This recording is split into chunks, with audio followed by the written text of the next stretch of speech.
नमस्कार दोस्तों टीसीएस यानी टाटा कंसल्टेंसी सर्विसेज उन्होंने अपने क्वार्टर वन के नंबर पेश कर दिए हैं। तो हर एक इंपॉर्टेंट पॉइंट के ऊपर आपके सामने ना यहाँ पर हम चर्चा करेंगे दोस्तों। सबसे पहले कुछ इंपॉर्टेंट मैट्रिक्सेस हैं, आप देखें तो यहाँ पे आप पाओगे रेवेन्यू आप देखोगे 63,437 करोड़ है, मात्र 1.3% जंप है ईयर ऑन ईयर। यहाँ पे ऑपरेटिंग प्रॉफिट आप देखोगे एबिट के हिसाब से 15,558 करोड़ रुपीज है, जो एक साल पहले 15,018 करोड़ था। मात्र 3% का यहाँ पे बढ़ोतरी देखने को मिल रही है। नेट प्रॉफिट 12,760 करोड़ है, जो एक साल पहले कितनी थी दोस्तों 12,040 करोड़। 6% का यहाँ पे जंप है। एबिट मार्जिन 24.5% एस्टिमेट है, जो एक साल पहले 24.2% थी। हाँ, 30 बेसिस पॉइंट का आपको यहाँ पे जंप देखने को मिल रही है। नेट प्रॉफिट मार्जिन 19.2 से आप कह सकते हैं पहले जो थी 18.5 थी, वहां से बढ़ी है 70 बेसिस पॉइंट का आपको यहाँ बढ़ोतरी देखने को मिल रही है। ठीक है, ऑर्डर बुक में जो टोटल कॉन्ट्रैक्चुअल वैल्यू है 9.4 बिलियन डॉलर है, जो एक साल पहले 8.3 थी, यानी 13.3% का जंप है। इंटरम डिविडेंड भाई साहब 11 रुपये प्रति शेयर हो गया है, जो एक साल पहले 9 रुपये प्रति शेयर था। तो ये एक मोटा मोटी चीजें हो गई कि भाई साहब स्थिति क्या है। ठीक है, अब थोड़ा सा ना इन डेप्थ में बात करते हैं कि एक्चुअल इश्यूज क्या और एक्चुअली पॉजिटिविटी क्या है। देखिए डील मोमेंटम में आप देखोगे भाई साहब 78,020 करोड़ है, 13% का जंप है। कमेंट्री अगर आप करोगे ना कंपनी हेल्थ में, तो ये एक क्रूशियल फॉरवर्ड लुकिंग इंडिकेटर है जो फ्यूचर ग्रोथ को दिखाता है। और आप देखेंगे प्रोवाइड रेवेन्यू विजिबिलिटी, आपने देख रहे हैं विजिबिलिटी रेवेन्यू विजिबिलिटी अच्छी दिख रही है। और जो हाई क्लाइंट कॉन्फिडेंस है टीसीएस का एआई डिजिटल कैपिटलिटीज में, वो यहाँ पर देखने को मिल रहा है। नाउ अब अगर आप यहाँ पे चलोगे यहाँ पे और हम बात करेंगे कि हेड काउंट और एट्रिशन, देखिए ये अक्सर हम लोग नजरअंदाज कर देते हैं, but as a IT companies और स्पेशली अभी जहां पर हम सबको पता है किस तरह से फायरिंग चल रही है, ये देखना बहुत दिलचस्प होगा। तो देखिए यहाँ पे टोटल हेड काउंट है 6,13,069 लोग, जो 30 जून के हिसाब से। Net addition 6,071 employees year on year किया गया है। लास्ट 12 मंथ में आप देखेंगे तो आईटी सबके एट्रिशन रेट वो इंप्रूव होकर के 13.8 रहा हुआ है। ठीक है, आप देखिए कंपनी की मैनेजमेंट आप देखेंगे कि हेल्थ को क्या दिखाती है। अगर आप ना लगातार एट्रिशन रेट गिरा रहे हो, जो इसमें दिख रहा है आपको, ये बहुत ही पॉजिटिव साइन होता है और ये इंडिकेट करता है कि एम्प्लॉय जो आपके यहाँ कंपनी काम कर रहे हो सेटिस्फेक्शन हाई है और वर्क फोर्स स्टेबिलिटी बहुत ज्यादा हाई है। तो ये एक काफी अच्छी चीज है। ठीक, अब आप चलते हैं यहाँ पे 1 मिनट, कह सकते हैं आप यहाँ पे चलेंगे, आगे बढ़ते हैं। आप यहाँ पर पाओगे कि जो नेट प्रॉफिट है उसमें जो 6% का जंप है और एबिट मार्जिन लगभग 24.5% रहा है। मैनेजमेंट ने ना कॉस्ट काफ़ी अच्छा मैनेज किया है। सब कॉन्ट्रैक्टिंग जो कॉस्ट होता है कि या दूसरी कंपनी या दूसरे किसी को दिया जाता है एक प्रोजेक्ट आपका, वहाँ पर कॉस्ट कम हुआ है। फ्रेशर हायरिंग थोड़ी मॉडरेट की गई है। जी हाँ, फ्रेशर अब उतनी तेज़ी से नहीं जोड़े जा रहे हैं जैसे जोड़े जाते थे, तो फ्रेशर हायरिंग में थोड़ी सी मॉडरेशन आई है। ठीक है, अब यूटिलाइजेशन अभी भी बहुत ज़्यादा हाई है। ठीक है, कोई भी मेजर बेंच बिल्डअप नहीं हुआ है। ठीक है, तो बहुत सारे लोगों को रखा नहीं गया, बेंच अप नहीं किया गया है। ठीक है, तो ये चीज़ें हैं।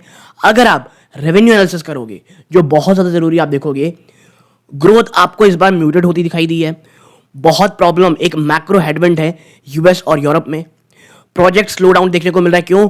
जो आईटी कंपनीज है ना, वो डिस्क्रेशनरी स्पेंडिंग यानी जो इंपॉर्टेंट चीजें हैं बहुत ज्यादा सर्वाइवल के लिए, उन्हीं में स्पेंड किया जा रहा है। डिस्क्रिशनरी स्पेंडिंग कम हो रही है। कंपनी का जो बीएसएल का मेगा कॉन्ट्रैक्ट है वह कंप्लीशन फेज के ऊपर आ चुका है दोस्तों। ठीक, इसके बाद अगर आप सेगमेंट इनसाइट पे जाओगे, आप यहां पाओगे जो बीएफएसआई है, बैंकिंग, फाइनेंशियल सर्विस और इंश्योरेंस, यूएस बैंक से अब डिमांड थोड़ी सॉफ्ट होती दिखाई दे रही है। रिटेल कंज्यूमर बहुत ज्यादा फ्लैट है क्योंकि इन्फ्लेशनरी प्रेशर बहुत ज्यादा है। लाइफ साइंस और हेल्थ केयर थोड़ी बहुत यहाँ जो एक थोड़ी बहुत बढ़ोतरी आपको देखने को मिल रही ना, वो इसी कारण को यहाँ अपटेक है। क्लाउड एआई सर्विस ये सबसे शानदार काम कर रही है और डबल डिजिट ग्रोथ आपको यहाँ पे देखने को मिल रही है। और देखिए ये जो है ना एक मिक्स पिक्चर पेंट कर रही है हमको टीसीएस की। तो कंपनी का सबसे अच्छा बिजनेस कहाँ चल रहा है? क्लाउड एआई और उसके बाद लाइफ साइंस और हेल्थ केयर में। बीएफएसआई और रिटेल में प्रेशर अभी बरकरार आ रहा है। अगर प्रेशर वर्ड हम यूज नहीं भी करें तो म्यूटेड वर्ड सबसे अच्छा, एक सबसे सही काम होगा इसके लिए। ओके नाउ, अच्छा देखिए चैलेंज क्या है। देखिए हमने जो पहली बात की ना कि एक डिस्क्रिशनरी जो स्पेंडिंग है वो स्लो देखने को मिल रही है, स्पेशली बीएफएसआई रिटेल में। इसके साथ साथ जो यूएस टैरिफ की अनसर्टिनिटी जिसके बारे में कम बात हो रही है, जो यूएस टैरिफ की अनसर्टिनिटी है ना, उसके कारण क्लाइंट इन्वेस्टमेंट करने से थोड़ा हिचक रहा है। और देखिए कोई भी करेगा, जब तक डोनाल्ड ट्रंप पूरी तरह से दिखा नहीं देते इंडिया के साथ वो क्या करने वाले हैं, जो आईटी कंपनीज यहाँ से वहाँ कर सकते हैं अपना जो सामान भेजेंगी, क्या उनमें कोई एक्स्ट्रा चार्ज लगेगा, क्या होगा कैसे होगा, तो ये चीज़ें देखेंगे पहले। कोई भी बहुत बड़ा डिसीजन हो, इसकी चीज़ें कम है। और जो बीएसएनएल कॉन्ट्रैक्ट उसका रैम डाउन हो रहा है, उसका प्रेशर भी। हाँ, पॉजिटिव क्या है, टीसीएस के साथ एक चीज जो बहुत ज़्यादा अच्छी है, मार्जिन बहुत मजबूत है इनका। और वो भी तब हो रहा है जब रेवेन्यू ना कोई बहुत बड़ा जंप नहीं दिखाया। आप देखेंगे ऊपर, अगर आप देखेंगे वापस जाके देखिएगा तो रेवेन्यू में कोई बहुत बड़ा जंप नहीं है, लेकिन मार्जिन अभी मजबूत है। कंपनी जो focus AI, cloud, cyber security में कर रही है, वो लगातार नई बुकिंग दिखा रहे हैं और ये बहुत अच्छा होता दिखाई दे रहा है टीसीएस के साथ। ओके, अब मैनेजमेंट कमेंट्री क्या कह रही है, तो देखिए मैनेजमेंट डिमांड एनवायरनमेंट को लेकर के कहती है कि जो ग्लोबल मैक्रो इकोनॉमिक है ना और जियोपॉलिटिकल अनसर्टेनिटी है, इसके कारण आपको डिस्क्रिशनरी स्पेंडिंग में कमी देखने को मिल रही है।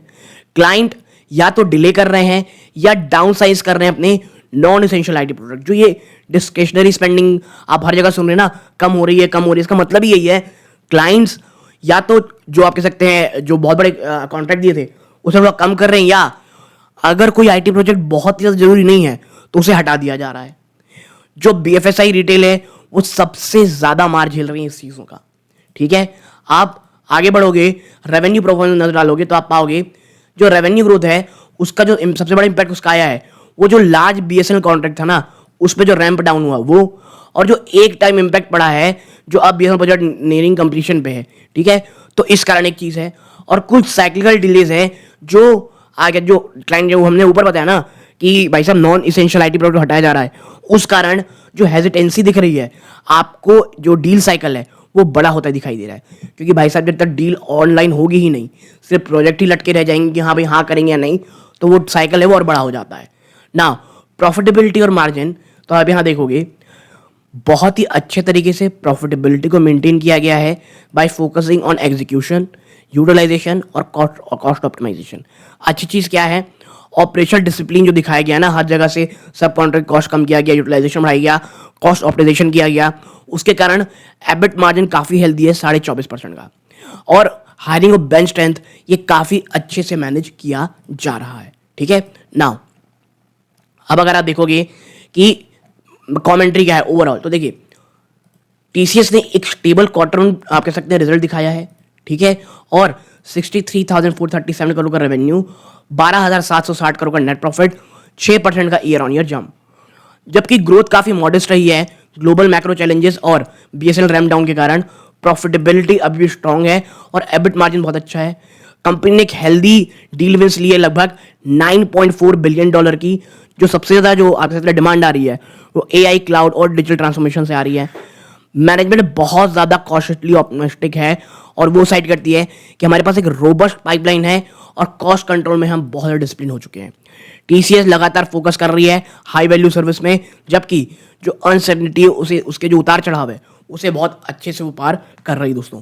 ऑपरेशनल एफिशिएंसी और स्ट्रेटेजिक क्लाइंट पार्टनरशिप ये कंपनी को आगे बढ़ाता दिखाई देगा। लेकिन देखिए अगर बड़ी कंपनियों का ये हाल है ना, तो छोटी कंपनियों का क्या होगा ये भगवान ही मालिक है। तो आने वाले दिनों में हमको देखना पड़ेगा कि आईटी कंपनीज किस तरह से काम कर रही हैं दोस्तों। ठीक है, तो एक छोटी सी एनालिसिस आप लोगों के साथ शेयर करनी थी। वीडियो अच्छा लगा और लाइक करके चैनल सब्सक्राइब जरूर कीजिएगा। ये श्रीकांत है।